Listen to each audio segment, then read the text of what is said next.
Бүгін iPhone 17 шығып, ел толтыра Apple Store'ның içinde. Кеше эле келип кеткем, ешкім жоқ болчу. Бүгін 17-шісі шығып, елдің бары уш жерде ғой. Вот. 17 Pro Max. Ну, оранжевый бар екен.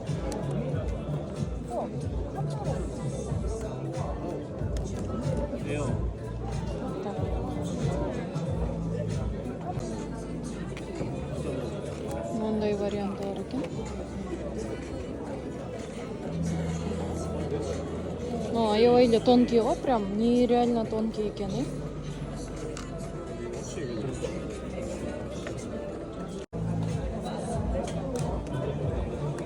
Ну, сонсо.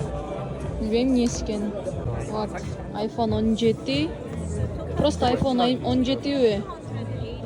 Really?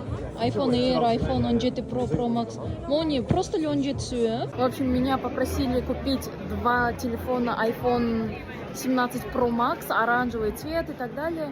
Я пришла, хотела купить. Sold out был кетті. Сегодня первый день, кажется, да, вышел iPhone. Сату кетті. Pro Max жоқ, моджер мне қызар қоған вообще. Pro ли қалды дейді, еще мне дейді, серебристый цвет жоқ дейді. Короче, еще и для того, чтобы купить этот телефон, придется ждать вон там сколько там людей, нужно ждать где-то полчаса, час. Просто чтобы купить iPhone 17. Что это за... Что это вообще?